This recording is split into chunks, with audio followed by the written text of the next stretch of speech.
Ah yes, Halloween, the night where all the evil spirits come out and are very, very spooky, but fear not, because you will have the light. You will bring the fire! Hi friends, I'm TTB. Welcome back to Clan Engineering. Today's mech is the Executioner in a 13 flamer loadout that can melt through anything and overheat anything so fast and so hard they won't be able to get more than 1 or 2 shots off as they're melting into a puddle. It is going to be glorious. It's going to be a little bit crazy. I've chosen the Executioner and not another mech that might have more hard points for the flamers because, of course, this Assault Mech has the ability to carry extra armor and comes equipped with Mask, which gets this thing up to almost 100 kph top speed. So this is gonna be fast and very burny. It's gonna be crazy, but you know what? You gotta have some fun sometime. So let's head on over to the mech lab and then test this thing on the training grounds as well as in a mission. Let's go! Alright guys, here we are in our mech lab, and just in case you're wondering what this spooky Halloween themed paint job is, this is the Franken paint job in dark grey, yellow for the bones and a little bit of red for the blood. Okay, let's jump into the mech loadout and I'll take you through the build and how to get it done. But first, most importantly, I mean, we do have 2 assault lower arms, so that is 24 damage. Take that away, the firepower, we're not gonna really get a accurate amount right here, but if you take the 2 DPS of each flamer and multiply it by 13, we will be doing 26 DPS close range. I did a little something else to this mech, and if you look at the armor stat up top, you will notice that this Executioner carries 902 points of armor. Yeah, I went a little bit nuts. So let me talk you through the individual components. This right here is the one weakness of the Executioner. We can't put anything into the center torso. There's all fixed armor slots in there. There's no way to increase the CT armor of our mech, so we're out of luck there, unfortunately. That is the one weakness. For the rest of the mech, we're going to be using Delta Omnipod parts, the right torso and the right arm, the Charlie left torso, and the Alpha left arm. The legs all carry jump jets. There is no difference there. So both legs, it doesn't matter what you use. I'm just using the prime variant legs here because I just had them handy. Then for the right torso, we're using the Delta right torso. We're putting in 2 flamers and 4 1-ton ferro armor pods. That is right, this side torso now has 150 front armor and 63 rear armor. Yep, we're doing it. Then we are taking the left torso from the Charlie variant.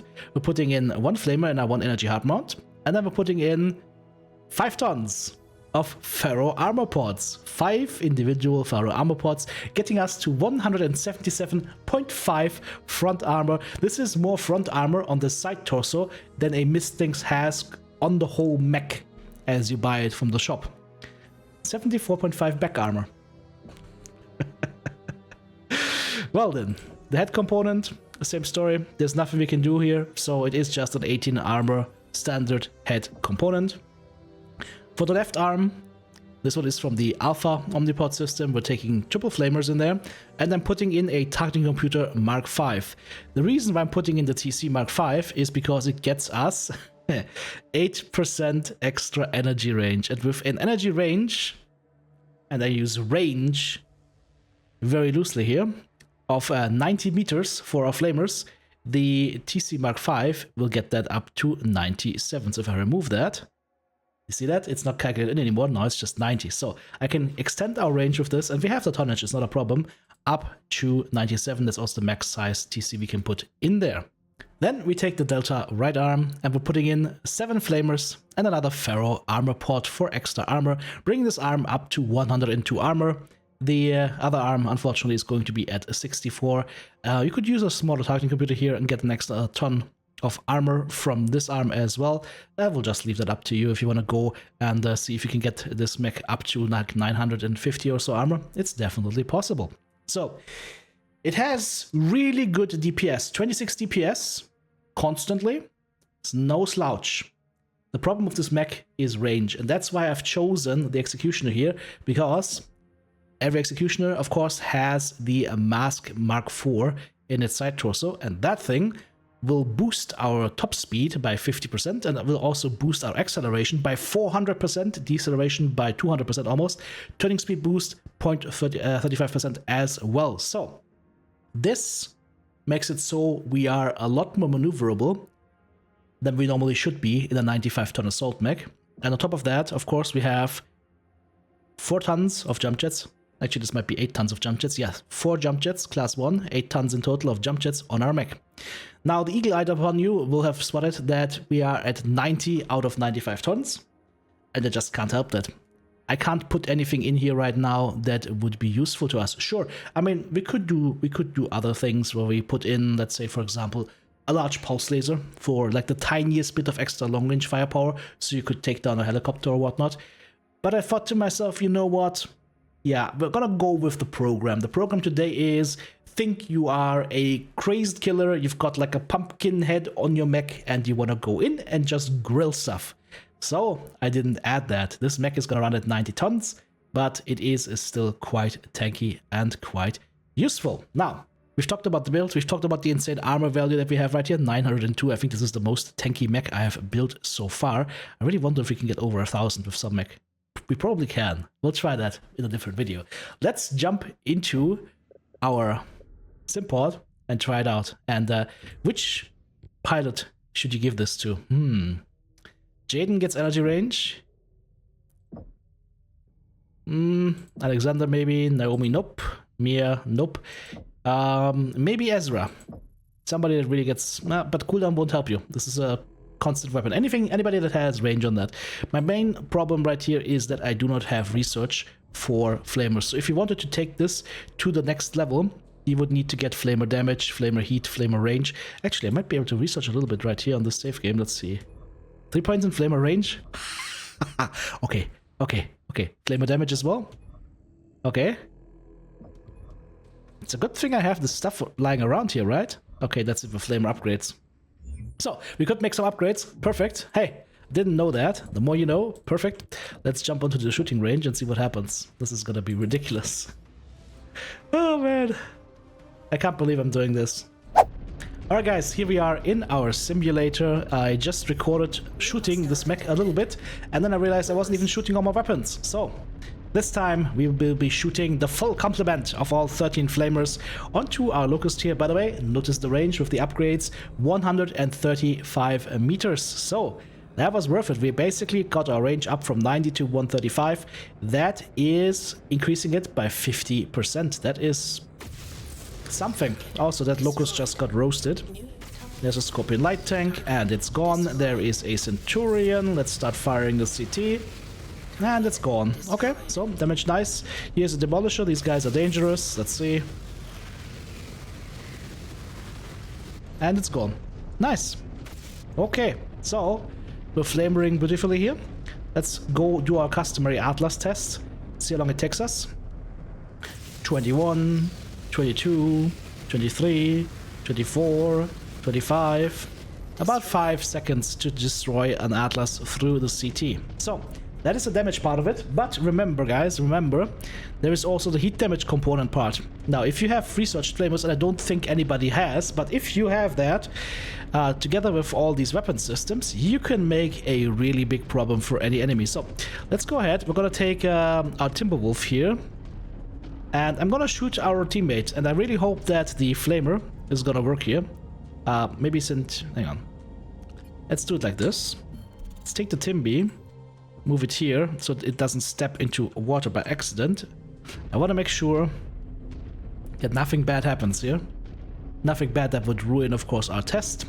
So we'll shoot our medium pulse as a Timberwolf. I'm gonna shoot it on the leg for 3 seconds, and then I will try and jump into it. I don't know if we're gonna jump into it directly or miss some mech, but we'll see what happens here. You guys ready? Here we go.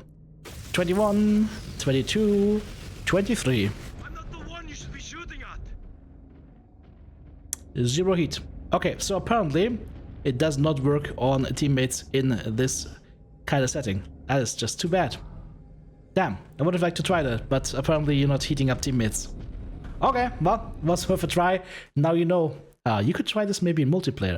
In any case, we will take this now to an actual mission. I'll just randomly select a mission. We'll go in there and we'll try to burn some mechs. Not people, mechs. Alright guys, here we are in a mission as always. Spoiler warning, if you don't want to get spoiled, don't keep watching. Here we go. Let's get in there and see what we can do against our enemies here. Using my mask system now to close distance. I want to see if we can shut these guys down with our flamer heat. Here we go, there's our first target coming up. It's a grasshopper together with a Manticore heavy tank. Take the tank first. He's toast. Now we go for the grasshopper. Can we get him to shut down? Is he shutting down? I can't see him. But he's cooking, that's for sure. Well, cooked him some nicely. He is dead. Moving on to the next target, enemy Marauder. He is gonna be very dead here because he's already CT open and toast. And now we go in and start toasting this catapult.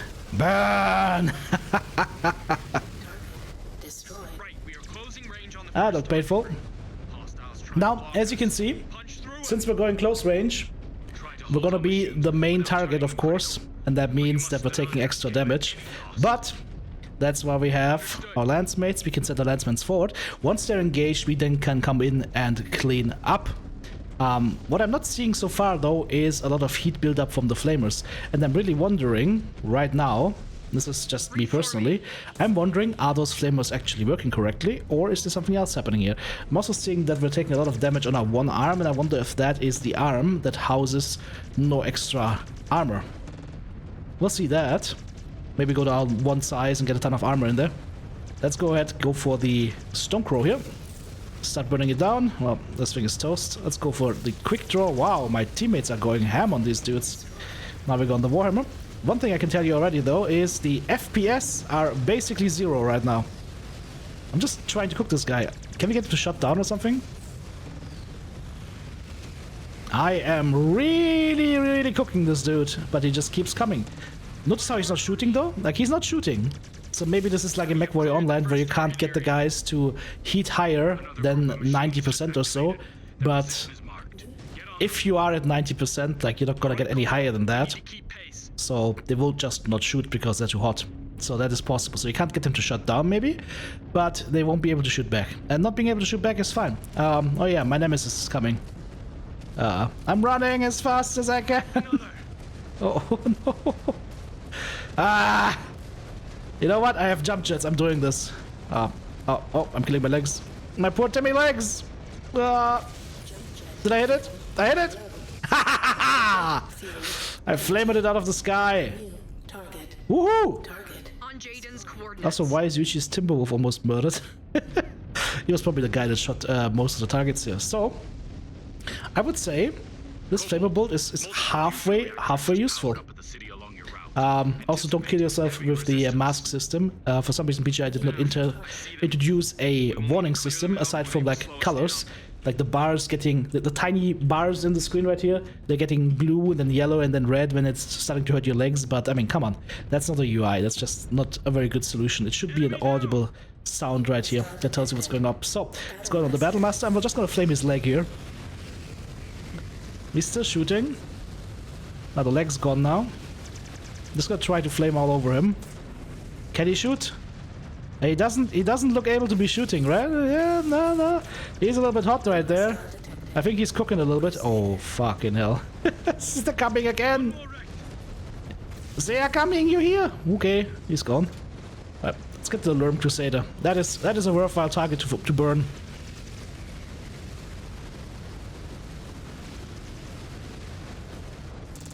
Yeah, he's not really doing much, is he?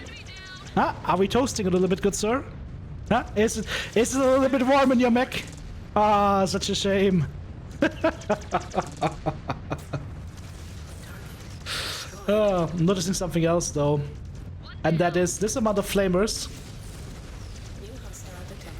basically halves my FPS. Which is a little bit weird because, and this is one criticism that I think is fair, this flamer effect, especially the end effect and the smoke, looks extremely low tech. So that is something that we will need to make PGI aware of. The flamers, 81 FPS right now. I'm adding this. Yep, and we're down to 60. 55. Okay, so maybe don't use this build if you have a rather weak PC. But everybody else, guys, happy Halloween. Hope this build is something that you guys are gonna try out. It's a fun build. Try it with your friends. Try it when you're not sober. I think you guys are gonna have a lot of fun. And by the way, we're 85% still. So this is actually proving to be somewhat viable, which kind of shocks me a little bit. But hey, that's why we have this show, right? Well, there you have it, the Executioner from Hell for Halloween. Hope you guys enjoyed this episode. At this point, of course, I would like to say thank you so much to all my amazing supporters. Guys, I literally couldn't do this without them. And if you are not a supporter yet and would like to say thanks for the videos, then please have a look at the video description. You will find links to my Patreon, my merch store, all the hardware that I'm currently using that you can get on Amazon. Or, of course, you can become a channel member or send a super thanks right here on YouTube. Thank you.